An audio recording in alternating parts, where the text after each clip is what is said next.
तो दोस्तों मैंने आपको कुछ ही समय पहले वीडियो बनाकर बताया था कि इमैनुअल मैक्रोन यानी फ्रांसीसी राष्ट्रपति 5 से लेकर 7 अप्रैल के बीच में चाइना की विजिट पर जाने वाले हैं और इस विजिट को लेकर दोनों तरफ से रिपोर्ट्स छापी गई, चाइना की तरफ से भी और फ्रांस की तरफ से भी। तो मैंने आपको बताया था कि जो फ्रांसीसी रिपोर्ट कहती है वो ये कहती है कि इमैनुअल मैक्रोन फोकस करेंगे रशिया यूक्रेन वॉर को रुकवाने के लिए चाइना के इन्फ्लुएंस का इस्तेमाल किया जाए। चाइना को कहा जाए कि आप व्लादिमीर पुतिन को मनाने की कोशिश कीजिए और अगर युद्ध रुकता है तो अच्छी बात है।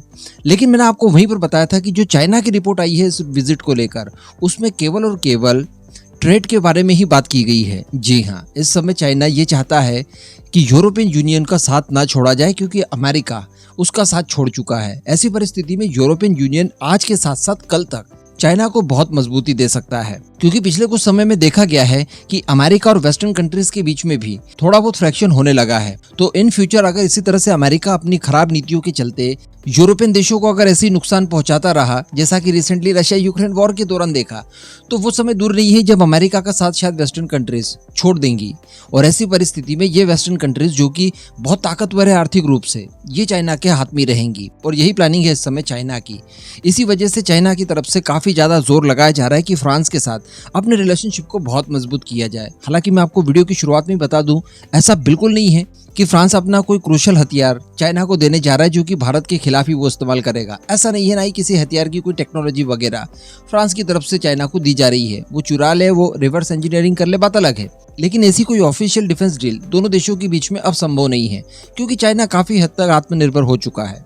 अब उसके बाद जैसी उम्मीद हम लोग जता रहे थे कि यहाँ पर चाइना कुछ न कुछ मांगने की फिराक में है, और मांगने की फिराक में क्या, कुछ ही समय पहले की बात है जब फ्रांस और चाइना के बीच में एक मीटिंग वगैरह हुई थी। इसको लेकर भी मैंने आपको वीडियो बनाकर दिया था। यहाँ पर दोनों देशों के बीच में बिजनेस को लेकर काफी कुछ बातचीत हो चुकी होगी।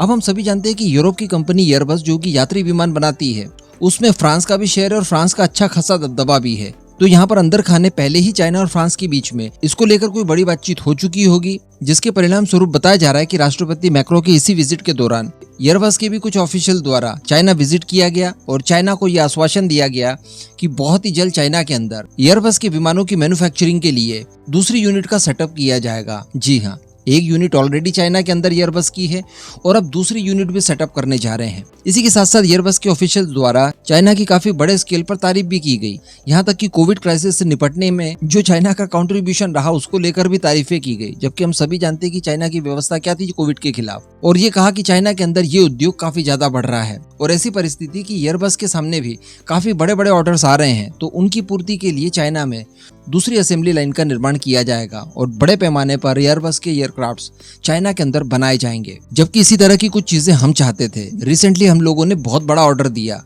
टाटा ग्रुप ने एयर इंडिया के लिए 470 विमानों को ऑर्डर दिया, जिसमें से आधे एयरबस को दिए और आधे बोइंग को ऑर्डर दिया। लेकिन इसके बावजूद ये लोग हमारे यहाँ पर इस तरह की असेंबली लाइन डालने के लिए अभी तक किसी तरह का कोई कमिटमेंट नहीं करते। हालांकि यहाँ पर मैं आपको ये भी बता दूं कि ये कोई लाइसेंस बेस पर मैन्युफैक्चर करने वाली बात नहीं है, जिस तरह से हमने Su-30 MKI के लिए किया था, बल्कि कंपनी खुद यहाँ पर आ रही है। इसमें चाइना का कोई रोल नहीं है, बस वो यहाँ अगर इन्वेस्ट करेंगी, चाइना के लोगों को रोजगार मिलेगा, केवल इतना उसको एडवांटेज होगा। इसमें किसी भी तरह से टेक्नोलॉजी ट्रांसफर या फिर लोकल मैन्युफैक्चरिंग का लाइसेंस वगैरह नहीं दिया जाएगा। लेकिन हम सभी जानते हैं कि चाइना भी इस तरह की सिविलियन एयरक्राफ्ट्स को बनाना चाहता है। उसने कोशिश पहले जरूर की, लेकिन बहुत बुरी तरह से विफल रहा।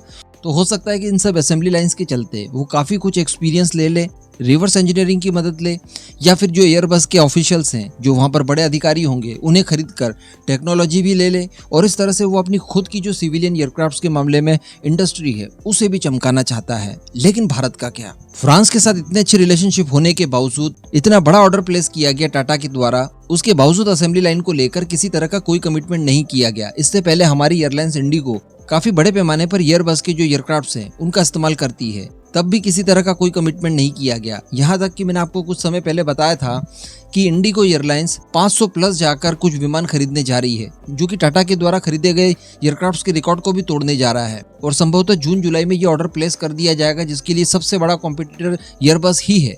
लेकिन इसके बावजूद भी ऐसा कोई भी कमिटमेंट भारत को अभी तक नहीं किया गया है।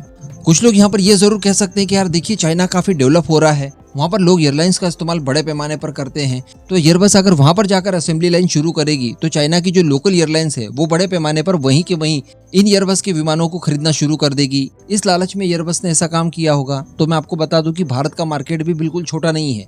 ये फोटो देख रहे हैं आप, ये आपको लग रहा होगा कि कोई रेलवे स्टेशन है या फिर बस स्टेशन है, लेकिन ऐसा नहीं है, ये एयरपोर्ट है। भारत भी इस क्षेत्र में बहुत ज्यादा तरक्की कर रहा है, मेरी और आपकी उम्मीदों से भी कई गुना ज्यादा। इसीलिए बताया जा रहा है कि आने वाले कुछ ही समय में भारत के अंदर 200 नए एयरपोर्ट्स बनाए जाएंगे। तो कहने का मतलब ये बिजनेस तो भारत के अंदर भी काफी बड़े पैमाने पर सक्सेस हो सकता है, लेकिन एयरबस ने चाइना को चुना। अच्छा, चाइना को भी एक ऑप्शन मिल गया, क्योंकि एयरबस के अलावा जो दूसरा ऑप्शन है या पहला ऑप्शन है वो बोइंग का है अमेरिका की तरफ से, और अमेरिका के रिलेशनशिप काफी खराब हो रहे हैं चाइना से। हम लोगों ने देखा जब रशिया से रिलेशनशिप खराब हुए अमेरिका के, या रशिया यूक्रेन जब वॉर शुरू हुआ, तो उनकी एयरलाइंस को ठप करने के लिए अमेरिकन बोइंग कंपनी की तरफ से उन्हें पार्ट्स वगैरह की सप्लाई बंद कर दी गई, सैंक्शंस लगा दिए गए। तभी ना रशिया ने चाइना और भारत से मदद मांगी थी कि जो भी स्पेयर पार्ट्स आपके पास हो हमें मुहैया करवाइए।